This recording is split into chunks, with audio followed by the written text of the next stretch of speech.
Film dibuka pada tahun 1617 di pedalaman hutan Jepang.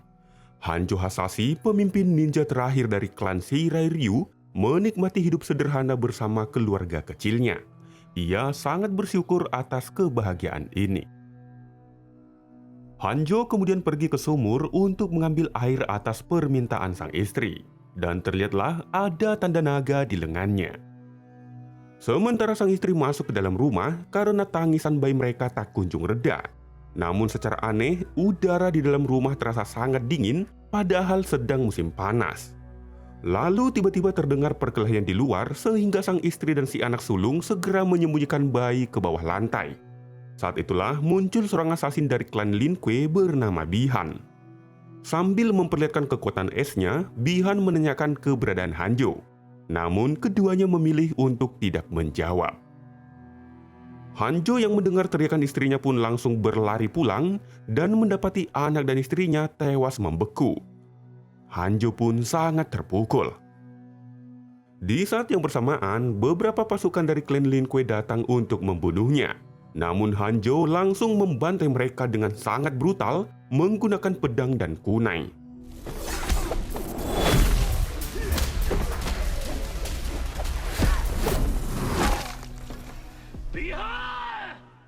Setelah pembantaian itu, Hanjo menemui Bi-han yang sudah menunggunya.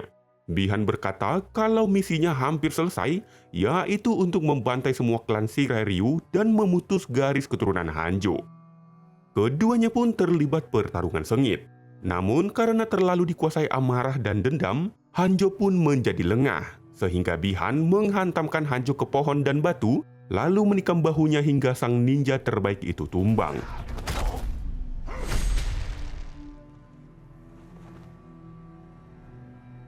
Setelah Bi-han pergi, Hanjo sempat tersadar ketika mendengar tangisan bayinya.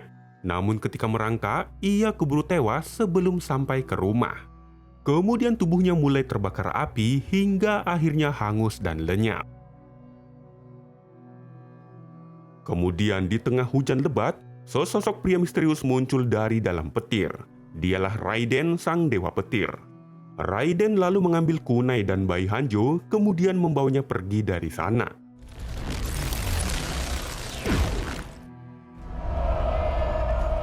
Ribuan tahun setelah kematian Hanjo, cerita beralih kepada seorang petarung jalanan bernama Kolyang. Ia sedang berduel di dalam ring, namun terpaksa menyerah karena terkunci oleh lawannya yang jauh lebih kuat. Putrinya Emily merasa kecewa karena menurutnya sang ayah menyerah terlalu cepat. Sementara istrinya Ellison justru menenangkan dengan mengatakan gak apa-apa, yang penting bapakmu masih utuh. Tak lama kemudian seorang pria botak bernama Jack datang menghampirinya, di mana Jack tertarik dengan tanda naga yang ada di dada Kolyang. Mendengar itu, Kolyang pun memberitahu kalau tanda itu bawaan lahir. Sementara itu di dimensi lain bernama Outworld, Bi-han yang kini menjadi Sub-Zero bekerja pada penyihir kejam bernama Sangsung. Penyihir itu menjelaskan kalau mereka telah memenangkan 9 turnamen secara beruntun. Dan kali ini, Outworld akan melawan bumi. Jika mereka berhasil menangkan turnamen terakhir, mereka akan berhak menguasai bumi. Namun, Sung Sang khawatir tentang sebuah ramalan kuno, yaitu bangkitnya keturunan Hanjo Hasashi untuk mengalahkan Outworld. Mendengar itu, Sub-Zero berkata tak perlu khawatir, karena ia sudah membantai semua keturunan Hanjo ribuan tahun lalu. Namun demi minimalisir resiko, Sangsung memerintahkan Sub-Zero untuk membunuh para petarung bumi sebelum turnamen dimulai. Strategi curang inilah yang selama ini ia pakai sehingga ia berhasil meraih 9 kemenangan berturut-turut. We will already be victorious. I am Sub-Zero. Sementara itu di bumi, Kolyang dan keluarganya sedang antri membeli martabak Mesir. Namun secara aneh, tiba-tiba terjadi hujan salju, padahal sekarang lagi musim panas. Bersamaan dengan itu, Sub-Zero muncul sambil melancarkan serangan ke arah Kolyang dan keluarganya. Beruntung Jack datang tepat waktu, lalu membawa mereka menggunakan mobil.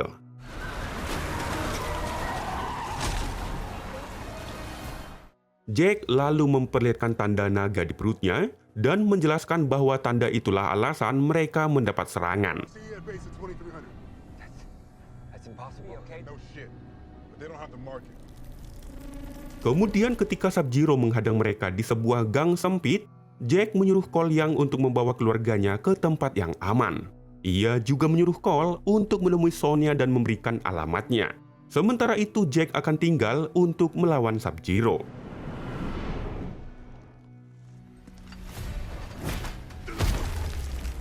Meskipun Jack sudah menggunakan senjata, Sub-Zero bukanlah tandingan yang sepadan. Ia membekukan kedua tangan Jack lalu menghancurkannya.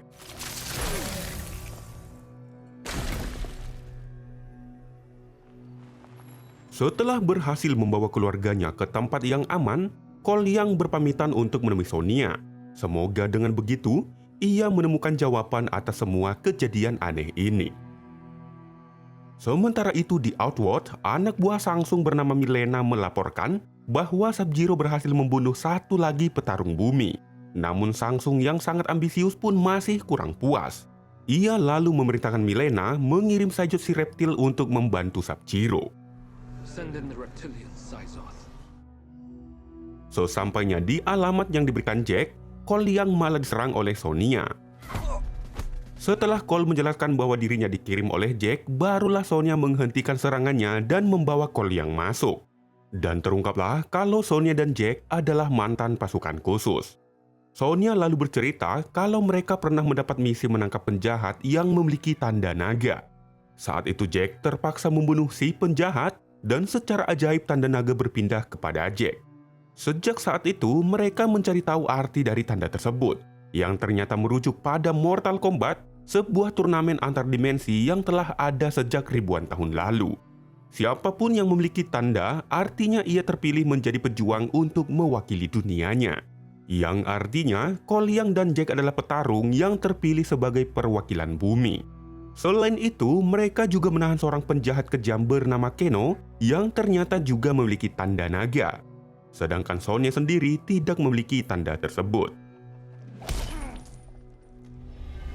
Namun di saat yang bersamaan, tiba-tiba Saiyot si reptil muncul menyerang mereka.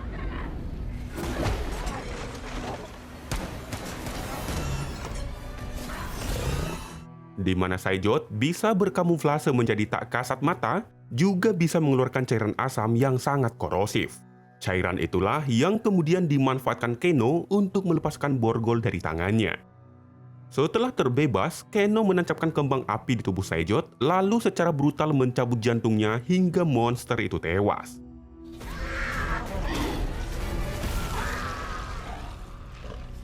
Kinda wins.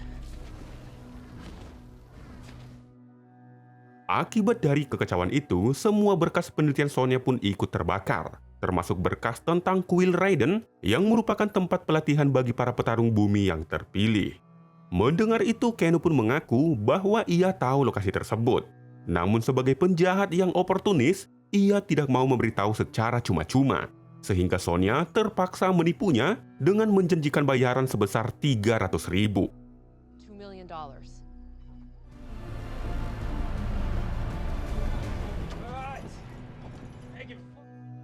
Singkat cerita, ketiganya berangkat menggunakan pesawat milik teman Keno. Mereka lalu terjun di perbukitan gurun pasir, kemudian lanjut berjalan kaki di tengah panasnya terik matahari. Dari kejauhan, terlihat seorang pria mendekat. Keno yang sok jago lalu menantang pria itu yang langsung menyerangnya dengan api yang keluar dari tangannya. Ternyata dia adalah murid Raiden bernama Liu Kang. There's much to learn. Ia kemudian membawa ketiganya ke kuil Raiden yang sebenarnya berada di arah sebaliknya. Setibanya di kuil, ketiganya melihat lukisan kuno tentang sejarah turnamen Mortal Kombat. Liu Kang menjelaskan kalau turnamen antara bumi dan Outworld sudah semakin dekat. Maka dari itu para petarung harus segera dilatih untuk membangkitkan Arcana, yaitu sebuah kekuatan super yang tersembunyi di dalam diri mereka. Ia juga memperlihatkan Jack yang sedang dirawat. Liu Kang mengaku kalau ia terlambat datang ketika Jack bertarung melawan Sub-Zero. Setelah itu ketiganya dibawa menghadap Raiden sang dewa petir. Namun Raiden tampak ragu ketika melihat para petarung itu. Apalagi Sonya tidak memiliki tanda naga, yang artinya ia tidak berhak mengikuti turnamen untuk mewakili bumi. Wait, hang on. What do I make, Gandalf? What does my fortune cookie say? Let's see if you have what it takes. Sore harinya ketika Liu Kang sedang bersemedi, tiba-tiba Sub-Zero muncul dan langsung menyerangnya. Tepat ketika Liu Kang akan dihabisi, tiba-tiba sebuah topi terbang menghantam Sub-Zero. Ternyata dia adalah Kung Lao, sepupu Liu Kang sekaligus sahabatnya. Bersamaan dengan itu, Shang Tsung juga muncul dengan membawa Mileena. Ia kemudian memerintahkan keduanya untuk menghabisi semua petarung bumi yang ada di sana. Saat itulah Raiden muncul dan langsung memasang perisai petir yang mustahil ditembus. Sehingga dengan begitu, Shang Tsung dan anak buahnya memilih untuk pulang kampung. Menyadari ancaman serius itu, para petarung pun meminta untuk segera dilatih. Kung Lao dan Liu Kang bertugas melatih Koliang dan Keno, sementara Sonya yang tidak memiliki tanda naga memilih untuk menemui Jack. Ketika mulai tersadar, Jack sempat mengira kalau lengan barunya diambil dari toko besi tua. Namun Sonya menjelaskan kalau besinya didapat dari sisa demo yang terjadi di kantor DPR kemarin.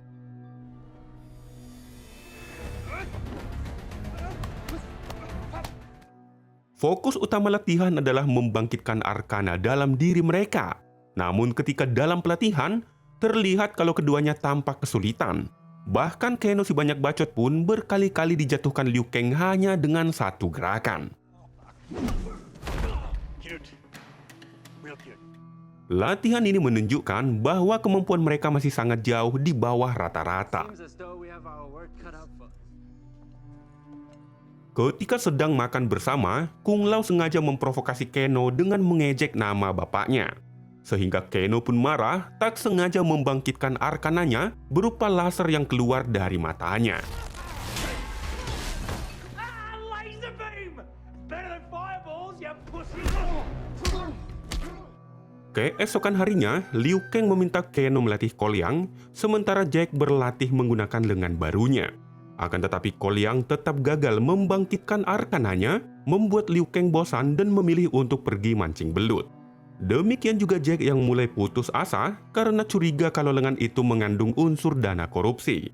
Sonya pun kembali menenangkan Jack agar Jack tetap semangat dan menggunakan lengan itu untuk kebaikan. Get off your fucking ass, Major. Tak lama kemudian Raiden datang sehingga Liu Kang tak jadi pergi mancing belut. Raiden memberitahu Koliang kalau ia adalah keturunan dari seorang ninja legendaris, yaitu Hanjo Hasashi yang telah dibunuh oleh Sub-Zero ribuan tahun silam. Hanjo yang dipenuhi dendam kini sedang berada di neraka. Meski darah Hanjo mengalir dalam tubuh Koliang, ternyata kemampuannya tidak turun kepadanya. Hal itulah yang membuat Raiden kecewa sehingga ia membuat portal petir untuk mengirim Koliang pulang ke rumahnya. Do not give up on this. Sementara itu di Outworld, Shang Tsung mengumpulkan beberapa pasukannya. Mereka kemudian berunding bagaimana cara membuat telur gulung yang saat itu resepnya masih sangat rahasia. Setelah rapat panjang itu, mereka pun mulai membagi strategi. Cable ditugaskan pergi menemui Keno dan mengajaknya untuk bergabung dengan Outworld. Yang mana Cable dan Keno ini dulunya adalah teman ketika menjadi tentara bayaran. Cable mengatakan jika Outworld menang, maka mereka akan mendapat uang yang sangat banyak. Mendengar itu, Keno pun langsung setuju. Ia lalu merusak kunci segel sehingga Shang Tsung and the Gang bisa masuk ke dalam kuil.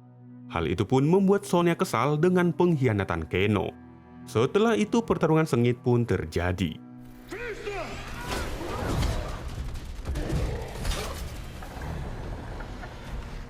Demikian juga Koliang yang tidak luput dari serangan Shang Tsung. Ia mengirim Goro berlengan 4 untuk menghabisi keluarganya.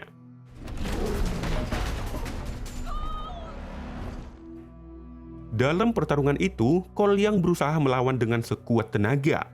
Namun karena Goro jauh lebih kuat, Koliang pun dihajar bertubi-tubi hingga nyaris tewas. Now I tear. Fuck this. Karena tak mau menjanda, Ellison nekat memukul Goro dengan kapak. Tindakan itu justru membuat Goro marah sehingga ia menyerang Ellison dan anaknya yang berlindung di dalam mobil.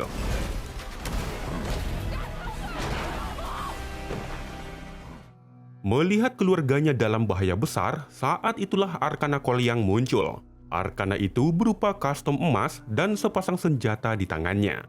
Berkat Arkana itu, Kolyang berhasil membunuh Goro dengan sangat brutal.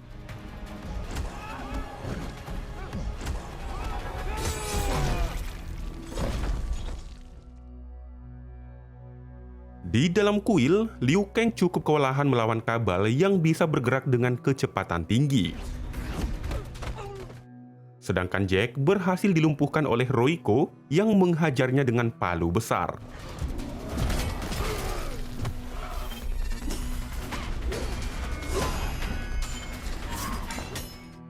Demikian juga Milena yang berhasil mengalahkan Sonya dengan menikam bahunya.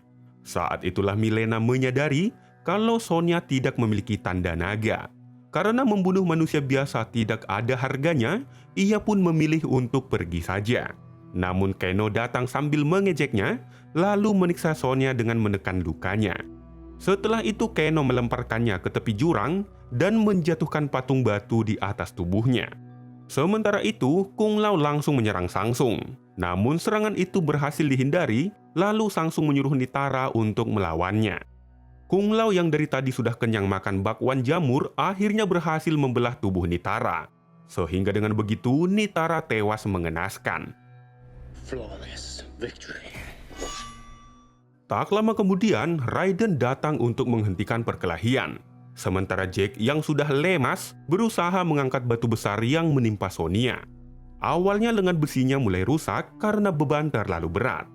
Jack yang tak mau lengannya berakhir di toko besi Medan, saat itulah arkananya muncul berupa upgrade untuk lengannya. Sehingga dengan begitu, Sonya pun berhasil diselamatkan.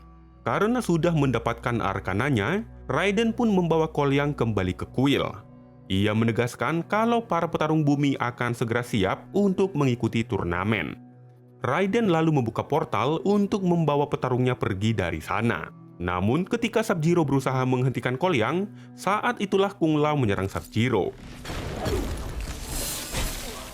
Sangsung pun memanfaatkan kesempatan ini untuk menangkap Kung Lao, lalu dengan brutal menghisap jiwanya hingga tewas. Liu Kang yang melihat itu seketika ingin menyerang Sangsung, tapi Kolyang menahannya lalu menariknya masuk ke dalam portal. Raiden lalu membawa keempatnya ke dalam The Void, sebuah dimensi di mana Sangsung tidak bisa mengikuti mereka. Liu Kang sangat terpukul. Liu Kang sangat terpukul atas kematian sepupunya. Di sini Raiden memberikan kunai peninggalan Hanjo kepada Kolyang yang masih ada noda darahnya, berharap restu sang leluhur tetap menyertainya. I'm sorry. Kemudian mereka mengatur strategi untuk melawan petarung Sangsung secara terpisah, di mana Jack dan Royko dipertemukan di atas jembatan. Kolyang dan Liu Kang menghadapi Kabal dan Milena, sementara Sonya dikirim ke markas lamanya untuk menghadapi Keno.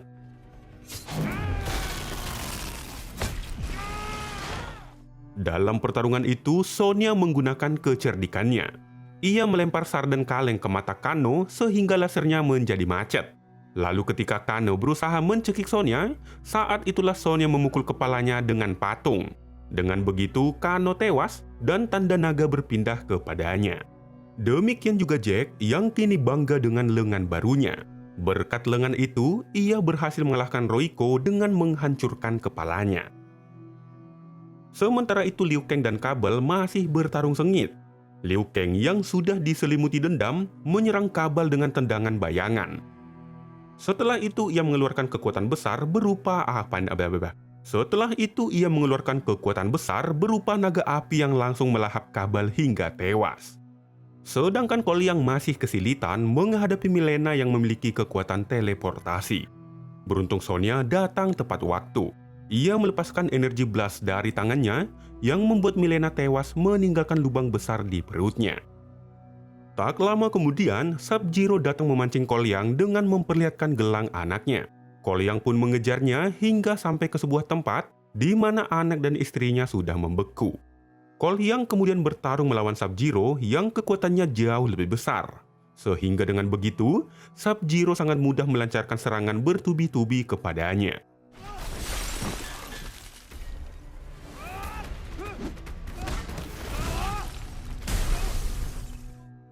Kemudian ketika terpuruk, Koliang menyerang dengan kunai peninggalan Hanjo. Namun Sub-Zero justru mengarahkan kunai itu untuk menikam Koliang. Koliang pun berusaha menahannya hingga tangannya terluka, sehingga darahnya bergabung dengan noda darah Hanjo yang ada di kunai itu. The blade of Hanzo. Di saat yang bersamaan, tiba-tiba sebuah senjata menancap di lengan Sub-Zero, disertai dengan teriakan yang paling melegenda dalam sejarah Mortal Kombat. Get over here. Ya, itu adalah Hanjo Hasashi yang kini bangkit dari neraka sebagai Scorpion. Koliang melihat itu pun tercengang. Ia kemudian pergi menyelamatkan anak dan istrinya, sementara Sub-Zero dan Scorpion terlibat pertarungan yang sangat sengit.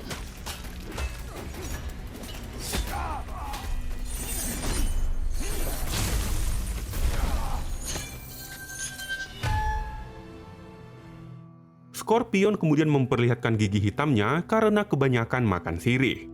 Ia lalu melarang Sub-Zero untuk jangan ikutan makan sirih. Setelah itu, mereka pun melanjutkan pertarungan. Lalu di tengah pertarungan itu, Hanjo melihat keluarga Koliang yang membeku, dan itu langsung mengingatkannya dengan anak dan istrinya. Setelah itu, Koliang ikut bertarung bersama Hanjo, sehingga keduanya membantai Sub-Zero habis-habisan. Dengan dendam yang sangat membara selama ribuan tahun, Scorpion pun menghujamkan kunainya tepat ke dada Sub-Zero. Disusul dengan Koliang yang ikut menikamnya, membuat Sub-Zero semakin tak berdaya. Scorpion kemudian membakar Sub-Zero dengan api neraka, hingga akhirnya hangus dan tewas. Bersamaan dengan itu, keluarga Koliang pun berhasil diselamatkan. Sebelum akhirnya pergi, Scorpion berpesan pada Koliang untuk menjaga garis keturunannya. Tak lama kemudian, Raiden dan kawan-kawan tiba di sana, disusul dengan disusul dengan Sangsung yang datang menjemput mayat pasukannya. Ia juga sempat berpesan bahwa dirinya akan kembali dengan pasukan yang jauh lebih banyak. Namun karena Raiden sudah enek dengan ocehan itu, ia pun langsung mengirim Sangsung kembali ke dunianya. Raiden lalu menjelaskan kalau semua ini belum berakhir. Maka dari itu, ia menyuruh mereka untuk mencari para petarung di penjuru bumi. You must find them. Setelah itu semua, Koliang memutuskan untuk berhenti menjadi petarung jalanan. Ia berencana akan pergi ke Hollywood untuk menemui seseorang yang bernama Johnny Cage. Dan film pun selesai. Jadi itulah alur cerita film Mortal Kombat 2021 guys. Semoga kalian suka dengan gaya penceritaan saya. Film ini mengajarkan kita bahwa Arcana bisa membangkitkan kekuatan super dari dalam diri. Namun Arcana yang dimiliki pejabat Konoha jauh lebih hebat karena bisa menyulap dana bansos menjadi rumah pribadi. Sebenarnya nggak apa-apa kalau dunia ini dikuasai Sangsung saja. Mungkin itu jauh lebih baik ketimbang dikuasai pejabat yang pintar main drama. Iya nggak sih? Mohon maaf jika ada kesalahan dalam video ini. Sekian dari Sun Channel, terima kasih telah menonton. Dan sampai jumpa di video berikutnya. Bye.